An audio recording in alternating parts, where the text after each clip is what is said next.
అందరికి నమస్తే అండి. నా పేరు డాక్టర్ మాధవ్. నెల్లూరు కాపు బలిజ సంక్షేమ సేన జిల్లా అధ్యక్షుడిని. ఇప్పుడు ఒక కోతుందండి. పోసాని కృష్ణమురళి. ఈ పోసాని కృష్ణమురళి చిలకలూరిపేటలో బ్రోతల్ హౌస్ నడుపుకునేటటువంటి వ్యక్తి.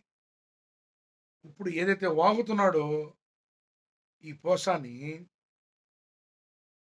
పవన్ కళ్యాణ్ గారు చేసేటటువంటి సేవా కార్యక్రమాలు కనిపెట్టింది. జగన్మాయలో అతనికి ఇచ్చినటువంటి పేటీఎం ప్యాకేజు బ్రహ్మాండంగా అందడం మూలంగా ఈరోజు విపరీతంగా మాట్లాడుతున్నాడు. చిరంజీవి గారి మీద విపరీతమైన మాటలు మాట్లాడుతూ బయటకు వచ్చాడు.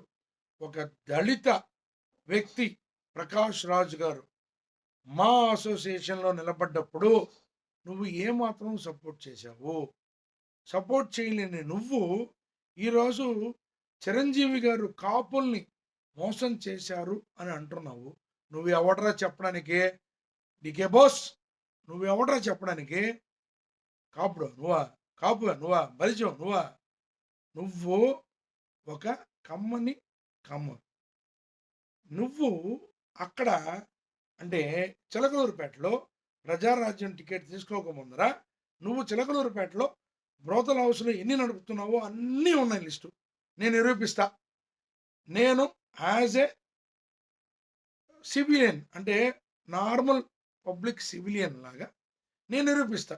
నాకు తెలుసు ఎక్కడెక్కడ లూపులు ఉన్నాయి, ఎక్కడెక్కడ నువ్వు బ్రోతల్ హౌస్ నడిపావు, ఎంతెంత సంపాదించావు. ఆఫ్టర్ ఆల్ మెంటల్ నా కొడుకువి.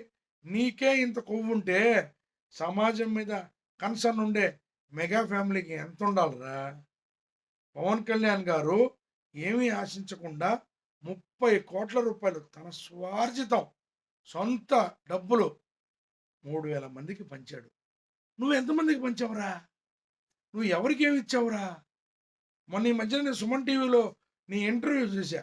మా నాన్నగారు పటం ఇంత ఉంది, అంత పటాన్ని ఇంత చేసాం, 50,000 ఇచ్చాం, వాడికి జర్మన్ టెక్నాలజీ బోసడా ఇన్ని చెప్పావు. మరి నువ్వు సమాజానికి ఏమి చేశావు? బ్రోతల్ హౌస్ను నడిపి సమాజ శ్రేయస్సుకి బాగుపడ్డావా? నేను నిరూపిస్తాను. నువ్వు బ్రోతల్ హౌస్ నడిపింది ప్రతిదీ ప్రూఫ్ ఉంది.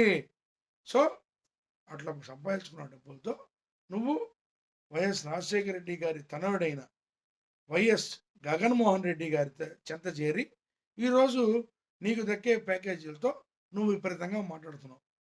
మళ్ళీ చెప్తున్నావు, నువ్వు కానీ కంటపడితే నాలిక చీరేస్తాం. నీకు ఈ మధ్యన ఒళ్ళు బాగాలేదని, కాళ్ళు బాగాలేదని హాస్పిటల్లో జాయిన్ అయ్యావు. ఇట్టా ఇట్టా ఇట్టా చొక్కా ఎగిరేసుకుంటూ మాట్లాడుతావు మెంటల్ కృష్ణ. ఇంకొకసారి సమాజంలో కనపడితే నీకు కోతే కోతే. కాకపోతే మేము మా పవన్ కళ్యాణ్ గారు మాకు ఒక క్రమశిక్షణ నేర్పించారు. ఎవరిని అన్యాక్రాంతంగా అనొద్దు, ఎవరిని అనవసరంగా అనొద్దు, డిసిప్లిన్గా ఉండండి అని. కాబట్టి సహృదయంతో సద్భావంతో వినమ్రుడనై మీకు విన్నపించేది ఏంటంటే, దయచేసి పవన్ కళ్యాణ్ గారిని కానీ చిరంజీవి గారు కానీ ఎటువంటి పరిస్థితుల్లో విమర్శించద్దు. నీకు అంటే బ్రోతల్ నా కొడుకు నీకే టికెట్ ఇచ్చినప్పుడు మిగతా వాళ్ళకి వాళ్ళు రకరకాలుగా సెటిల్ అయిన వాళ్ళకి టికెట్ ఇవ్వడంలో పెద్ద విషయం కాదు. కాకపోతే ఆ రోజు చిరంజీవి గారు అమాయకత్వంతో చేసిన వ్యవహారాన్ని ఈరోజు నువ్వు వాడుకుంటున్నావు. ఖచ్చితంగా చెప్తున్నావు, నువ్వు ఈ గులకరాయి నాటకాలు, తర్వాత ఈ కౌడికత్తి నాటకాలు మా దగ్గర తెలియవు. ఏదైనా స్ట్రైట్ ఫార్వర్డ్ నువ్వు కాపులు మోసం చేసి ఉన్నావు కదా, యాజ్ ఏ కాపు బలిజ చెప్తున్నా, బలిజ బిడ్డగా చెప్తున్నా, ఉడక కనిపిస్తే కోసి పారేస్తాం. ఇంకొకసారి మెగా ఫ్యామిలీని కానీ పవన్ కళ్యాణ్ గారిని కానీ ఏమన్నా అన్నావా ఖబర్దార్.